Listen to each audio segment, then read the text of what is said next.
Salam saudara-saudara sekalian, kasih Tuhan Yesus Kristus, satu-satunya Allah yang benar. Kembali bersama saya mengajak saudara-saudara untuk merenungkan firman Tuhan Yesus Kristus. Saudara, saat ini saya mau mengambil atau mengajak saudara-saudara merenungkan firman di Lukas 14 ayatnya yang 25 dengan sampai dengan ayat yang ke-35. Judulnya adalah segala sesuatu harus dilepaskan untuk mengikuti Yesus. Saudara, banyak orang, ya orang sekarang aja maksudnya, tetapi juga orang di zaman Yesus Kristus sendiri, ketika mereka mau mengikuti Yesus. Kenapa mengikuti? Yang pertama, mereka berguru kepada Yesus Kristus. Yang kedua, harapan mereka yang sakit disembuhkan. Mereka ingin melihat mujizat. Tapi Yesus katakan,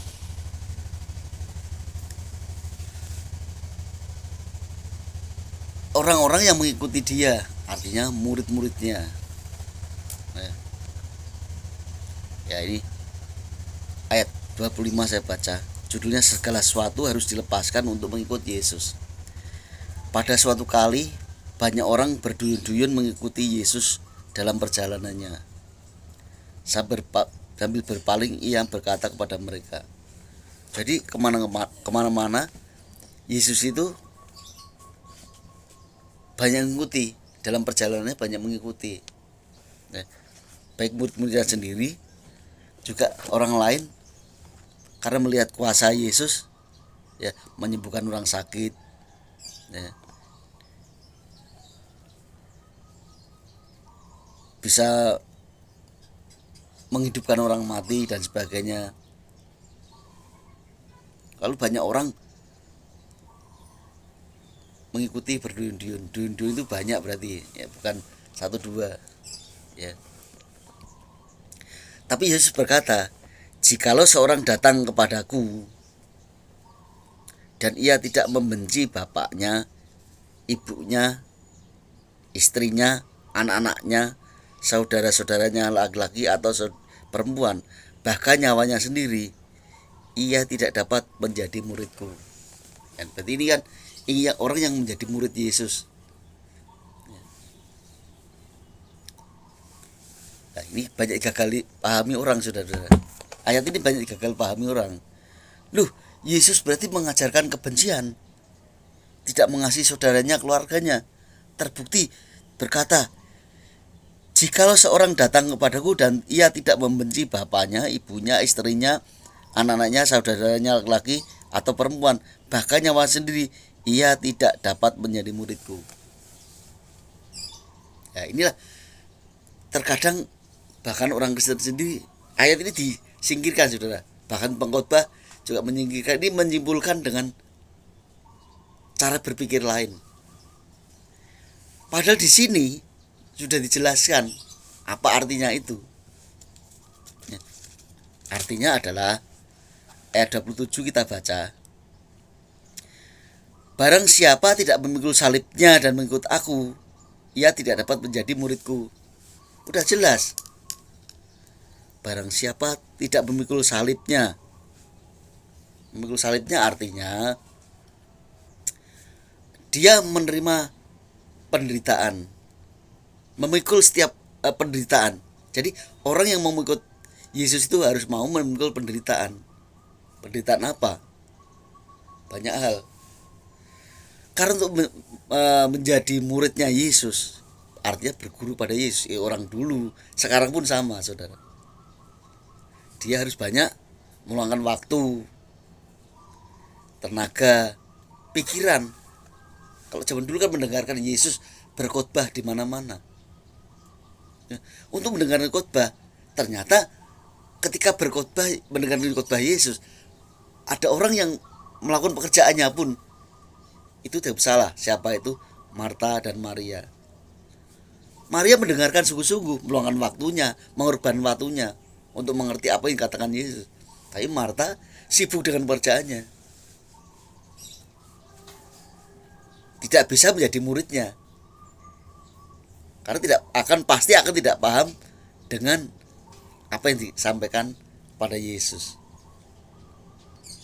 Memikul salibnya juga orang yang menerima mau menjadi murid Yesus, menyangkal dirinya sendiri. Kalau Tuhan katakan jangan percaya kepada mamon, jangan mengabdi kepada dua Tuhan, mengabdi kepada Allah juga mamon. Mamon siapa? Mamon itu Yesus mengambil mamon, itu dewa kekayaan, dewa kekayaan. Kalau percaya kepada Yesus, mengikuti Yesus, jangan kepada yang lain. Nah, inilah apa yang disampaikan Yesus. Bahkan dia sendiri dikucilkan dari keluarganya. Kalau zaman sekarang ada itu orang yang percaya kepada Yesus Kristus, karena keluarganya tidak percaya, maka orang itu bisa dikucilkan. Atau di masyarakat, saudara-saudara, di masyarakat kita percaya Yesus sendiri, sedangkan yang lain mayoritas tidak percaya, kita dikucilkan. Ini memikul salibnya ya begini nih. Makanya setiap orang yang mau mengikuti Yesus Kristus diibaratkan harus maksudnya membenci dan sebagainya, membenci keluarganya. Itu maksudnya memikul salibnya harus lebih dari pikirannya, lebih terfokus kepada Tuhan Yesus Kristus ketimbang masalah-masalah yang dihadapi, ketimbang kesukaan-sukaan atau pujian-pujian orang di luar sana. Anda bisa menerima ini untuk menjadi seorang Kristen, untuk menjadi pengikut Kristus. Nah, banyak orang sekarang itu salah kaprah, saudara. Justru mengikut Kristus itu supaya diberkati usahanya. Kalau mempersembahkan 50.000, justru minta supaya Tuhan mengembalikan berlipat-lipat ganda. Itu ceroboh, saudara. Pemikiran yang dangkal, murahan sekali mengikuti Yesus begitu. Padahal mengikuti Yesus pertaruhannya yang luar biasa. Harus memikul salibnya, menerima penderitaan, artinya begitu, ya. Jadi untuk menjadi murid Kristus harus menerima konsekuensinya adalah menderita di dunia, bahkan dicaci maki, diolok-olok, saudara. Ya, ketika saya menyampaikan kebenaran tentang Yesus Kristus, karena saya adalah di samping Yesus Kristus ini Allah saya, juga guru saya belajar dari Yesus Kristus, dan saya menyampaikan apa yang disampaikan Yesus Kristus pada setiap orang, termasuk lewat YouTube begini. Orang mengolok-olok, saudara, silahkan. Ini adalah konsekuensi, bayar harga, memikul salibnya, ya. Apakah maju atau mundur? Ya tergantung setiap orang. Kalau saya justru ada rintangan akan saya tabrak, saudara. Saya maju tabrak siapapun, saudara, merintangi saya, menghalangi saya tidak peduli dan tidak takut sama sekali saya. Ini saya, saudara. Karena sudah katakan, barang siapa tidak memikul salibnya dan mengikut aku, ia tidak bisa menjadi muridku. Ya, kalau saudara tidak bisa mengikuti Yesus,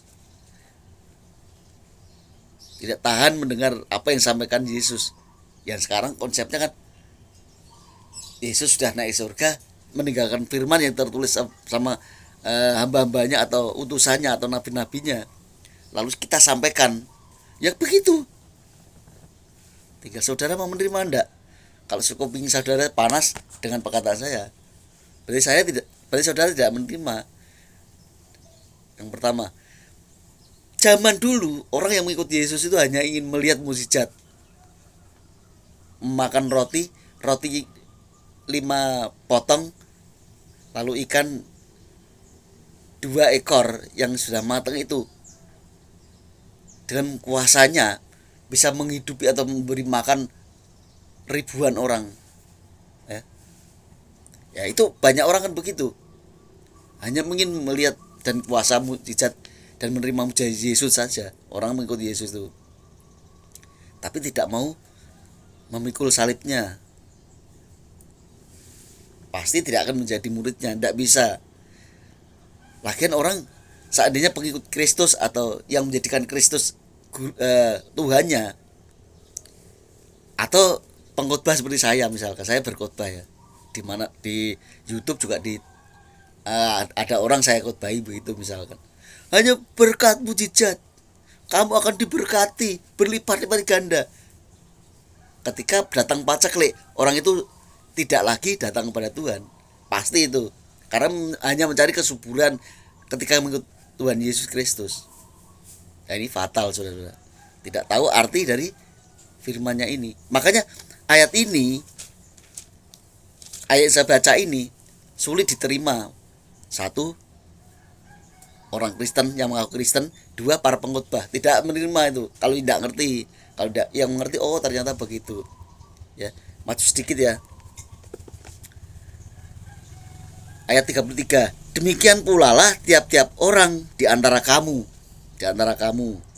saya dan kita semua, yang tidak melepaskan dirinya dari segala miliknya, tidak dapat menjadi muridku. Jadi orang yang mengikuti Yesus, artinya supaya tidak membuat segala sesuatu yang kita punya itu seperti harta milik yang harus didekap terus ini, tidak direlakan apapun, termasuk keuanganmu, pikiranmu, kekayaanmu, kamu pegang terus erat-erat. Nah, itu tidak bisa. Karena apa? Tuhan pernah berkata, orang tidak bisa mengabdi kepada Tuhan, kepada Allah juga kepada Mamon. Mamon itu sekali lagi adalah dewa kemakmuran. Tetapi digambarkan dewa kemakmuran itu adalah kekayaanmu. Ya. Kekayaanmu menjadikan seperti dewa Mamon, maksudnya. Anda lebih mana? Wah, kan ada orang kaya yang mengikuti Yesus. Tapi saya harus begini, harus begitu. Saya berdagang begini, begitu. Jualah segala milikmu, bagikan semua orang miskin, dan kamu ikut aku. Wah, tidak mampu, tidak bisa. Ya, tidak bisa itu. Jadi untuk menjadi pengikut Kristus atau menjadi murid Yesus, harus rela melepaskan diri dari segala milik, termasuk nyawa sendiri loh, termasuk harta kita, termasuk apa yang ada pada kita, termasuk keluarga kita. Kalau menghalangi kita untuk datang kepada Tuhan, untuk menjadi murid Kristus, kita harus berat untuk mengikuti Yesus, saudara. Ya, bukan berarti kita membenci, benar-benar membenci, enggak. Jadi kita lepaskan, relakan. Kalau kita saudara satu rumah, misalkan saudara menjadi pengikut Kristus sendiri, kan ada orang cerita, karena saya mengikut Kristus, menjadi orang Kristen, saya diusir dari keluarga saya, tidak dapat warisan dan sebagainya. Relakan, saudara. Relakan. Ya, saya tidak merelakan. Saudara rela apa enggak? Saudara melepaskan dicoret dari keluarga enggak? Saya membaca biografi keturunan Keraton Solo, ya. Kebetulan saya sering nonton YouTube juga tentang sejarah. Keraton Solo itu ada salah seorang menjadi Kristen, saudara. Anggota keluarga Keraton Solo. Katanya diusir dari keluarga, dicoret dari keluarga. Ya, mereka tetap orang ini tetap mengikut jalan Yesus terus, dan diasingkan, tidak boleh berkunjung ke keraton, termasuk ada acara-acara. Dan ketika sudah tua, katanya sudah tua, orang tuanya sudah tua, dia juga sudah tua, baru sowan atau datang kepada keluarganya di keraton, baru diterima. Tapi tidak menerima warisan, tahta apalagi enggak, ya. Inilah gambarannya begitu. Karena mengikuti Yesus, rela diusir dari kerajaan Keraton Solo. Ini biografi ada yang membuat sejarah begitu, saya membaca. menonton YouTube begitu. Kasunanan Surakarta. Ya, itu gambarannya begitu. Orang yang mengikut Kristus, mau menjadi murid Kristus, harus rela meninggalkan segala hak milik. Ya. Kemudian begini saudara,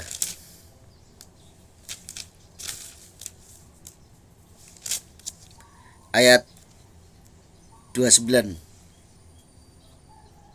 ayat 28. Sebab siapakah di antara kamu yang kalau mau mendirikan sebuah menara tidak duduk dahulu membuat anggaran biayanya?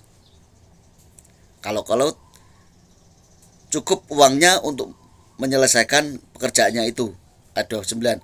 Supaya jikalau ia sudah meletakkan dasarnya dan tidak dapat menyelesaikannya, jangan-jangan semua orang yang melihatnya mengejek dia.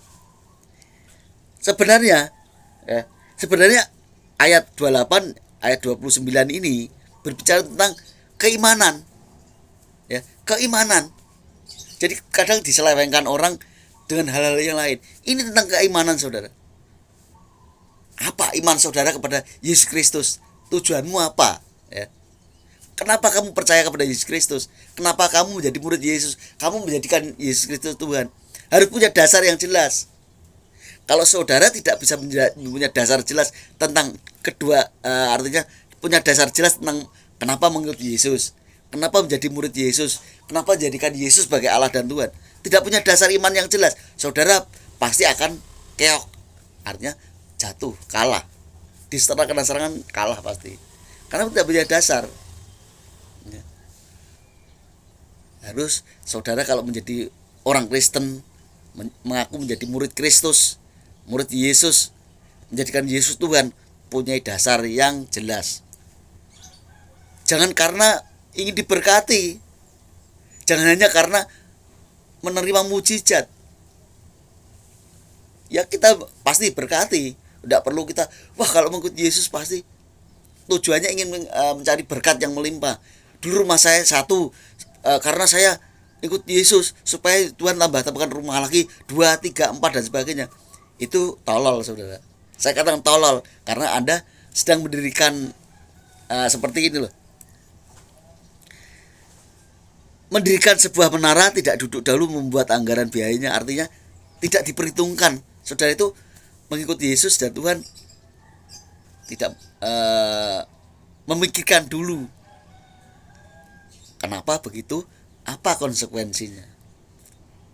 Ini saudara, jangan kau tafsir dengan yang boten-boten ayat ini. Ini tentang keimanan kepada Yesus Kristus, bahwa mengikut Yesus Kristus itu harus memikul salibnya, mau menerima penderitaan. Artinya begitu saudara. Ya. Nah, teruskan ya.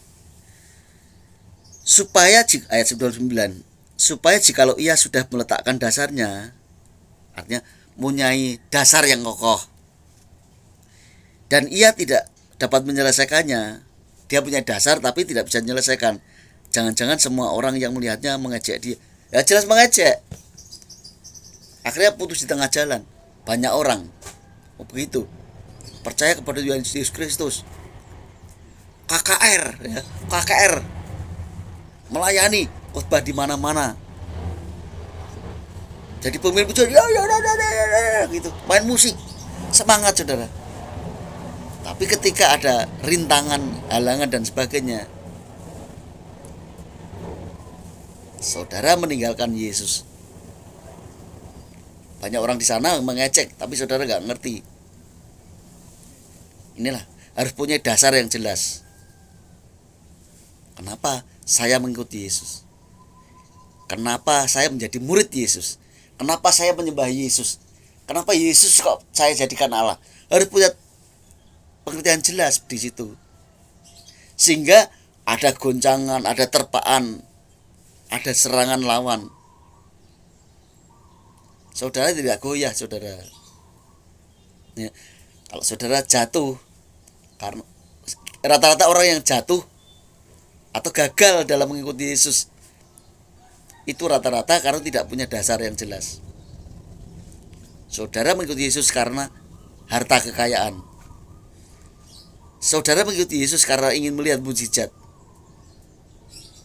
Saudara mengikuti Yesus supaya Yesus Kristus menampakkan berkat yang berlipat-lipat ganda. Itu pasti dasar yang salah. Dasar yang benar adalah kenapa saya mengikuti Yesus? Supaya saya tahu karena Yesus adalah Tuhan kami, guru, nabi ketika manusia. Kalau sekarang saya menyembah Yesus, jadikan Yesus Kristus sebagai Allah itu karena Yesus memang Allah. Sekarang Yesus bukan manusia lagi, sehingga saya harus menyembah Yesus, memuliakan Yesus.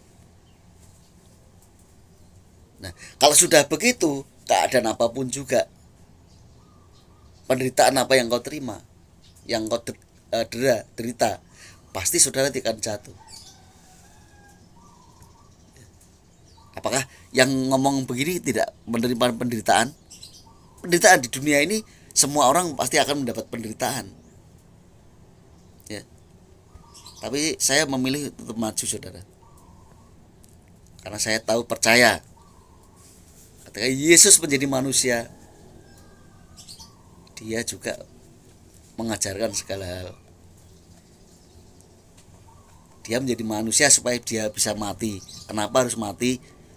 Untuk jalan pengampunan dosa bagi setiap manusia. Dan supaya orang yang percaya dalam namanya akan diselamatkan. Percaya di dalam nama Yesus Kristus pasti akan diselamatkan. Kenapa dia harus bangkit? Dia harus naik ke surga. Dia kembali sebagai Allah, satu-satunya Allah yang maha kuasa itu, yang menjadikan segala sesuatu. Maka saya harus menyembah. Ini konsep yang benar, pengertian yang benar tentang siapa Yesus. Orang yang mengikuti Yesus menjadi murid Yesus. Tidak zaman dulu, tidak zaman sekarang. Ini ketika Yesus berbicara begini, ini dalam konteks Yesus masih manusia. Orang berbondong-bondong mengikuti dia. Tapi Yesus katakan, anak manusia tidak ada tempat untuk meletakkan kepalanya. Ya. Orang yang mengikut aku harus memikul salibnya, membenci bapaknya, membenci ibunya, membenci saudaranya laki-laki perempuan, dan segala miliknya, bahkan nyawanya sendiri. Artinya kita harus, segala sesuatu harus dilepaskan untuk mengikuti Yesus itu. Hanya fokusnya kepada dia. Berarti kalau yang bapak di rumahnya tidak perlu mencarikan duit untuk istrinya, anak-anaknya, Pak. Nah, ini kesalahan yang di sini. Mengira kalau sudah begitu terus meninggalkan keluarganya kemana-mana, tidak peduli, itu salah. Ya. Artinya orang yang mau menerima Yesus Kristus, mengikuti Yesus, harus menerima penderitaan apapun. Justru kalau saudara punya suami, istri, punya suami, punya anak, ya harus tanggung jawab. Sebagai wujud kamu menjadi pengikut Yesus. Kan begitu, saudara. Kalau saudara, wah, saya kan mau mengikuti Yesus, tak lepaskan semua termasuk keluarga saya. Saya mau keluar pulau, terpencil sana, menginjil sana. Saya tidak peduli rumah. Itu tidak mengikuti Yesus. Saudara ingin mencari kesenangan sendiri. Nah, ini saudara. Ya. Terus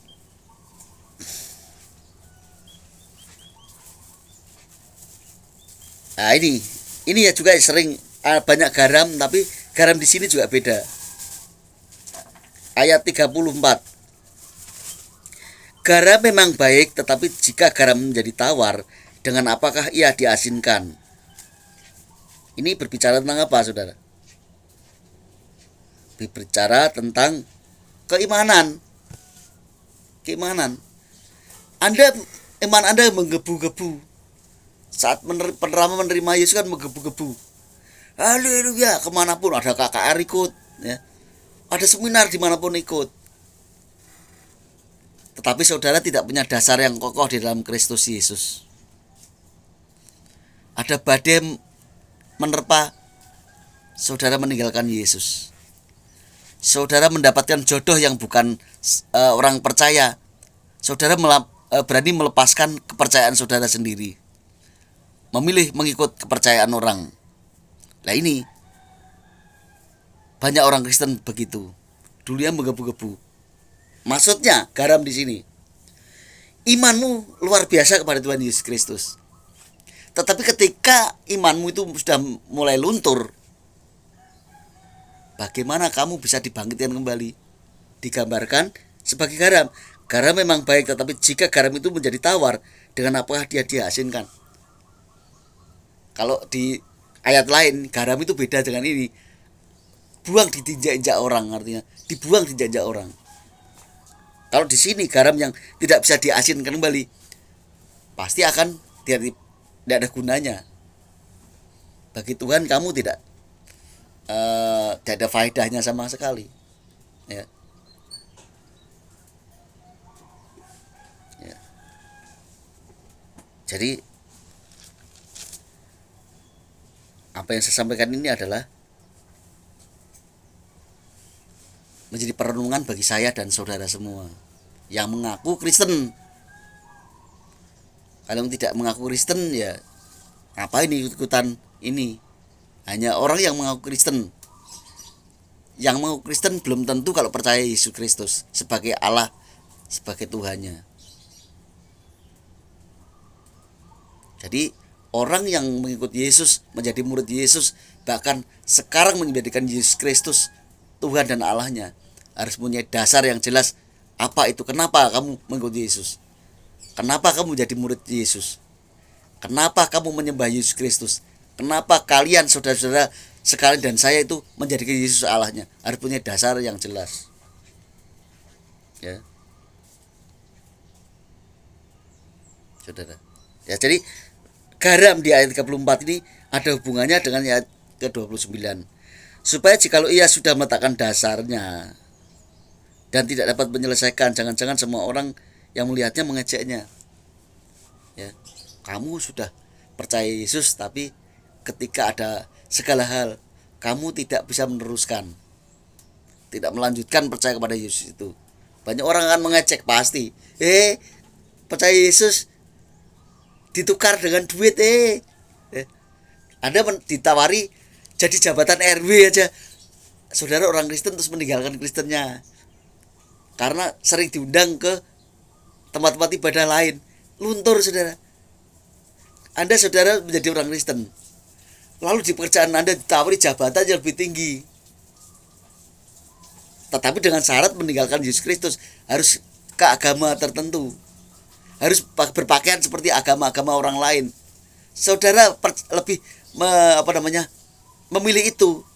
Tidak tahu dasar Anda jadi orang Kristen. Ya.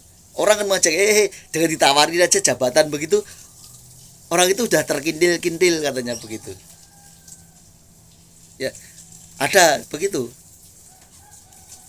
Mau jadi DPR aja berani meninggalkan agama lamanya, lalu berpakaian seperti apa yang mereka ikuti sekarang. Syaratnya memang harus begitu kali ya. Jadi saudara-saudara, kalau saudara punya keputusan mengikuti Yesus Kristus, menjadi orang Kristen, harus punya dasar yang jelas, belajar yang jelas. Kalau ingin tahu dasarnya jadi orang Kristen apa, tonton aja YouTube ya saya yang lain, itu menjelaskan tentang siapa Yesus Kristus, saudara. Jadi apa yang saya sampaikan pagi hari ini adalah supaya kita merenungkan, karena namanya juga renungan, merenungkan. Sudahkah saya punya dasar yang jelas ketika mengikuti Yesus, ketika menjadi orang Kristen, ketika menjadikan Yesus Allah kami, Allah dan Tuhan sesembahan saya? Harus punya dasar yang jelas.